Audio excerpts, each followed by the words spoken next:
ચહેરા પર ઈજાના નિશાન, વિખરાયેલા વાળ, અસ્તવ્યસ્ત દાઢી, ફાટેલા વસ્ત્રો, મજબૂત શરીર અને જ્યારે આવું હોય છે ને ત્યારે આંખોમાં તેજ હોય છે. ઉંબરો ઉડંગવાનો પ્રયત્ન કરો ત્યારે ખબર પડશે કે કેટલી સ્વતંત્રતા છે. એરી ગેરી ચીજોને ભાવ નહીં આપવો, એરા ગેરાના મોઢે નહીં લાગવું. પ્રેમ જો હશે ને સાચો તો તે એક પડકાર જેવો હોય છે, એક લલકાર જેવો હોય છે, હાલડા જેવો નથી હોતો. શમિયાણાની ખુરશી અને સિંહાસન વચ્ચે તફાવત હોય છે. સિંહાસન શરત રાખે છે કે મારા પર માત્ર રાજા જ બેસશે. તેમના ચહેરા પર તો ગર્જના છે. એવું થોડું છે કે તેમણે તરણું બતાવ્યું હશે અને રાવણ પાછળ હટી ગયો. રાવણ તરણાથી તો પાછળ નહોતો હટવાનો. તે જ કંઈક એવું હતું કે રાવણ થથરી ગયો હતો, પાછળ હટ્યો હતો. જે અસલી વાત બની હશે તે સમજો.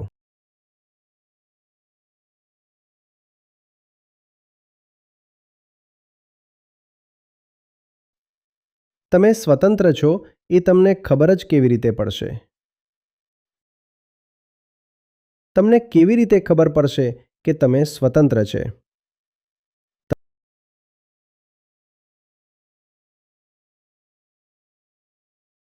તમારું દિલ કેટલું સ્વતંત્ર છે બીમારીથી એના માટે એક વસ્તુ કરાવે છે જેને સ્ટ્રેસ ECG કહે છે.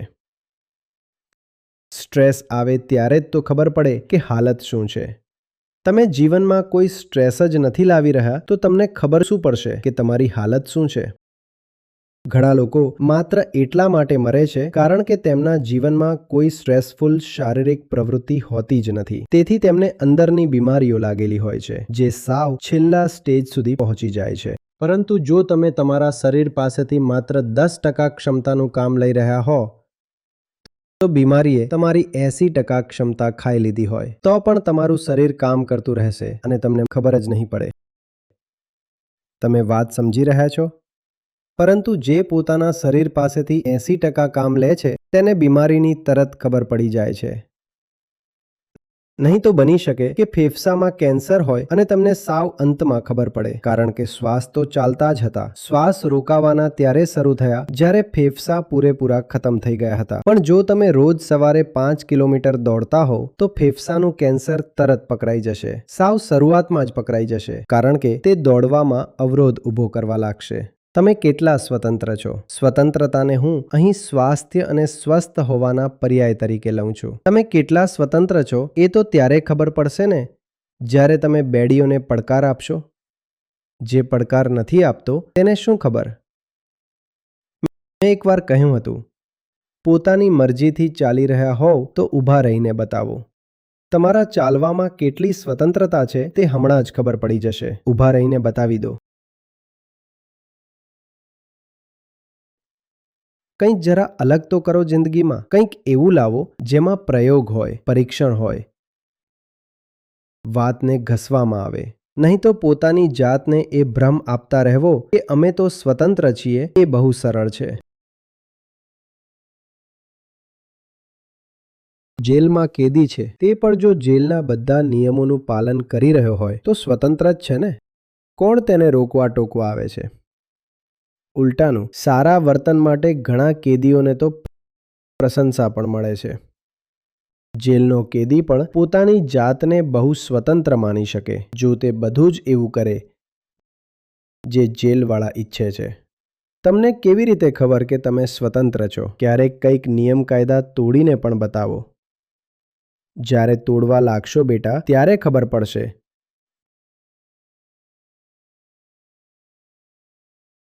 કે આ સ્વતંત્રતા તો ક્યાંય હતી જ નહીં.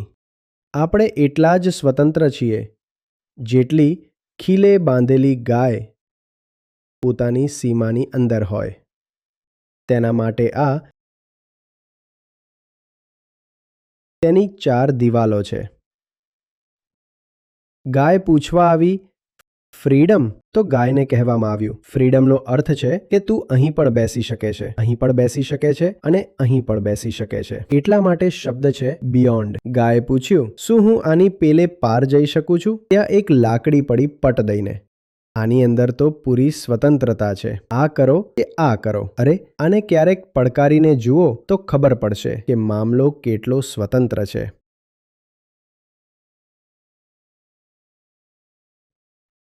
ખાસ કરીને મહિલાઓ માટે હું હેનરી ઇબ્સનનું ડોલ્સ હાઉસ એટલે જ વાંચવાનું કહું છું. જ્યાં સુધી તમે તમારા દાયરાની અંદર છો, તમે એવા રહેશો જાણે વાહ વાહ બહુ સરસ, આઝાદ પણ છે અને સૌની આંખનો તારો પણ. જે દિવસે થોડું પેલું ચોકઠું ઉણંગવાનો પ્રયત્ન કરશો ત્યારે ખબર પડશે કે કેટલી સ્વતંત્રતા છે. પક્ષી પણ પાંજરાની અંદર પાંખો ફફડાવવા માટે સ્વતંત્ર હોય છે ભાઈ. બિયોન્ડ આ શબ્દ અતીત, આગળ, આગળ. સૌથી સુંદર શબ્દ છે આ બિયોન્ડ. કંઈક દેખાય તો પૂછો, આની આગળ શું? આનાથી જ પ્રેમ હોવો જોઈએ. કંઈક સામે આવે ગમે તેટલું સારું હોય, તેને પૂછો, આનાથી વધુ સારું શું છે? આ જ આત્માની શોધ છે. આત્માની શોધનો અર્થ જ એ થાય છે કે જે સામે છે તેના પર અટકવાનું નથી. પૂછો, આનાથી વધુ સારું શું છે? આ સારું છે, હવે આની પેલે પાર શું છે?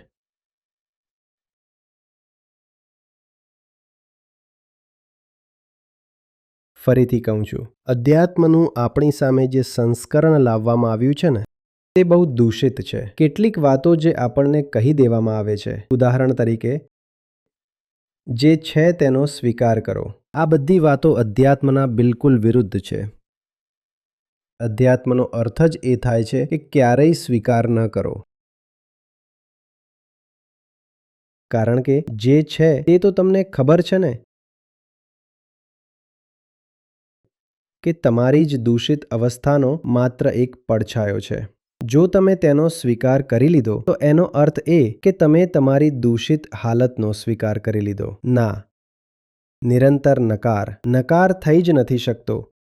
જો જે સામે છે, જેવી પોતાની સ્થિતિ છે તેનો જ સ્વીકાર કરી લીધો તો ઋષિઓ બધું સ્વીકારી લેત તો નેતિ નેતિ કરવા કોણ આવત? તો કહેત કે જે છે તે જ ઠીક છે. નેતિ નેતિ કાપવું શા માટે? વસ્તુઓ જેવી છે તેવી જ તેનો સ્વીકાર કરો. હું જેવો છું તેવો જ મને પ્રેમ કરો. ના, બિલકુલ નહીં. પણ એ બધી કહેવત પ્રચલિત છે કારણ કે તે સુવિધા આપે છે. તે તામસિક છે. તે તમને સગવડ આપે છે કે જ્યાં પડ્યા છો ત્યાં જ પડ્યા રહો. ડુક્કર માટે બહુ સારું છે ને, વસ્તુઓ જેવી છે તેવી જ તેનો સ્વીકાર કરો. ડુક્કર કાદવમાં પડ્યું છે, હવે તેને કહેશો કે સફાઈ કર તો બિચારો કેટલી મહેનત કરે. તો ક્યાંકથી ગયો અને આધ્યાત્મિક સૂત્ર શીખીને આવ્યો છે. જેવી જિંદગી છે તેને સ્વીકારો. Life as it is. સરસ, એકદમ ટોપનું ગટર.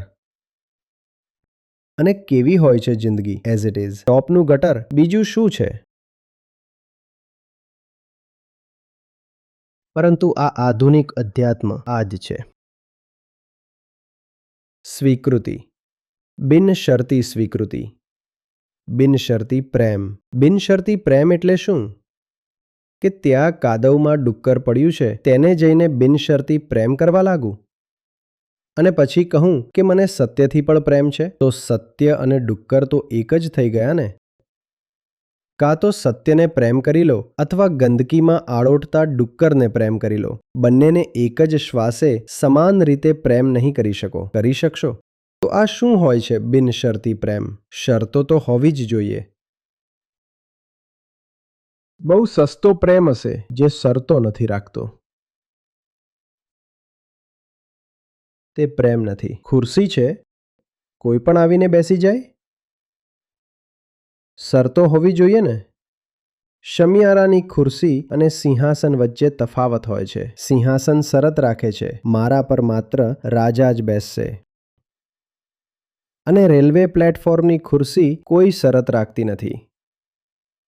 શરત તો હોવી જોઈએ, નહીં તો રાજા ક્યારેય જીવનમાં આવશે પણ નહીં તમારો. રાજા સિંહાસન પર જ મળે છે ને, પ્લેટફોર્મવાળી ખુરશી પર તો મળતો પણ નથી. જે શરત નહીં રાખે તેને પછી એ જ મળશે. જનરલ પ્લેટફોર્મ, કોઈ પણ આવીને બેસતું રહેશે. થોડી જીવનમાં ખુમારી હોવી જોઈએ, એક્સક્લુઝિવિટી. એક શાન. આલતુ ફાલતુ વસ્તુને ભાવ ન આપવો, એરા ગેરાના મોઢે ન લાગવું.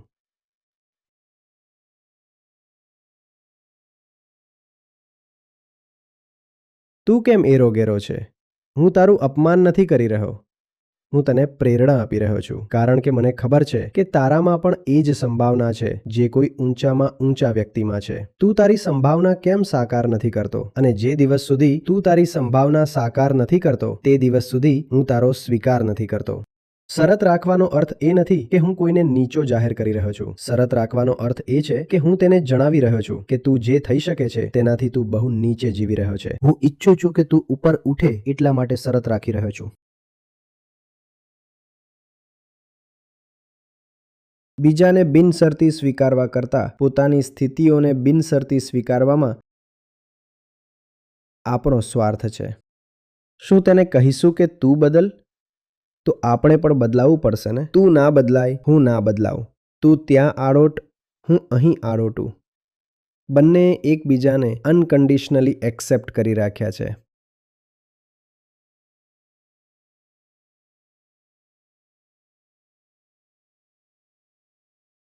પ્રેમ જો સાચો હશે ને તો તે એક પડકાર જેવો હોય છે, એક લલકાર જેવો હોય છે, હાલરડા જેવો નથી હોતો. આપણો પ્રેમ નશીલા હાલરડા જેવો હોય છે. કોઈ જાગતું હોય તેને પણ સૂરાવી દે. અને આપણે બહુ ખુશ થઈએ છીએ કે જુઓ કેવું મીઠું હાલરડું છે, એકદમ ઊંઘ આવી ગઈ. પ્રેમ તે જે સૂતેલાને જગાડી દે. કેવો લલકાર કર્યો, જાગી ગયા. હવે આવ્યો ને જિંદગીમાં પ્રેમ. પણ આવો પ્રેમ બહુ અઘરો છે. કોને જોઈએ?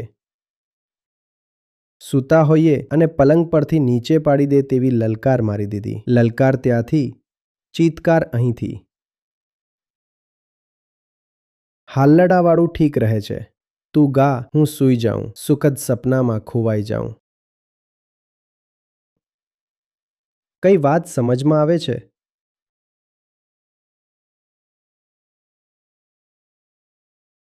કે પછી ફાલતુ જ મહાન લોકોનો ઉત્સવ મનાવવો છે, પોતે મહાન બન્યા વગર?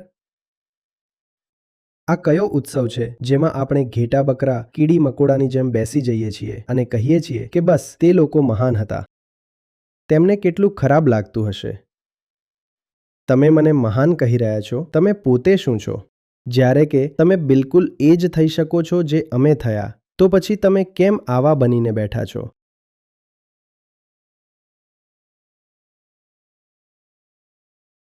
જ્યારે જીવનને પડકાર આપ્યા વગર પોતાની જાતને સ્વતંત્ર માની લેવામાં આવે છે, ત્યારે તે અધ્યાત્મ નથી, પલાયન કહેવાય છે. પલાયનમાં તમે ભોગવી નથી રહ્યા હોતા, કારણ કે ભોગવવાની તમારી હેસિયત જ નથી. અને આધ્યાત્મમાં તમારામાં પૂરી ક્ષમતા હોય છે. જીવનના દરેક પડકાર સામે સંઘર્ષ કરવા તમે તૈયાર હોવ છો.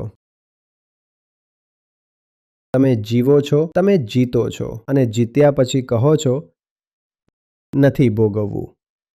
બંને વસ્તુઓમાં બહુ તફાવત છે ને. એક એટલા માટે નથી ભોગવી રહ્યો કારણ કે તેના ભોગવવાનો ક્યારેય વારો જ નથી આવ્યો. અને બીજો એટલા માટે નથી ભોગવી રહ્યો કારણ કે તેને ભોગવવાની જરૂર નથી. એક પાસે પાત્રતા નથી, યોગ્યતા નથી. અને બીજો ભોગવી રહ્યો નથી કારણ કે તેને ભોગવવાની જરૂર નથી. તે કહી રહ્યો છે કે બહાર 6 ફૂટની વસ્તુ છે અને અંદર 6.5 ફૂટની વસ્તુ છે. શું કામ ભોગવું? અધ્યાત્મે આવા પહેલા પ્રકારના લોકોને બહુ આકર્ષ્યા છે.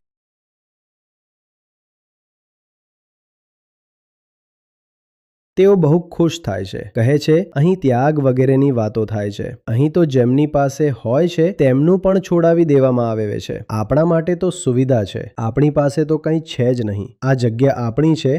સત્સંગ વગેરેમાં ચાલો બેસીએ.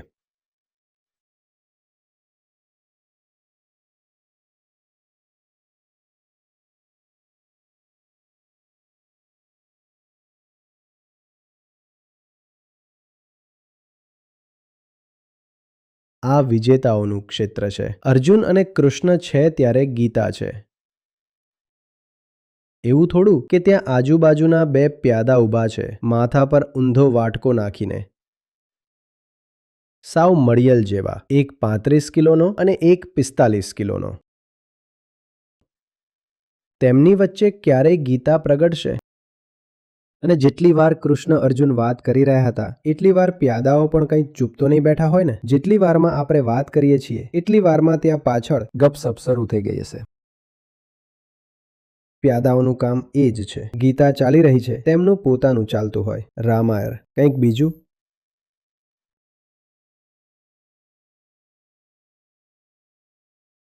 તેઓ વાત પણ શું કરી રહ્યા હશે? પોતાની નાની વાતો.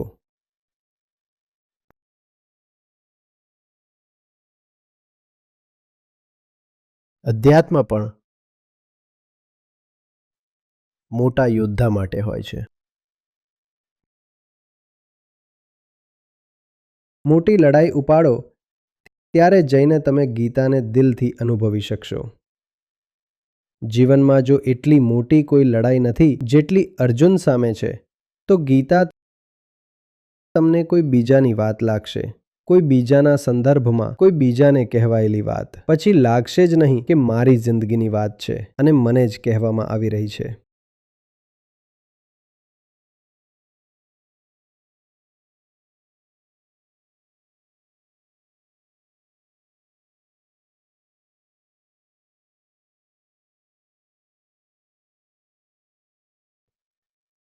સમજાય છે?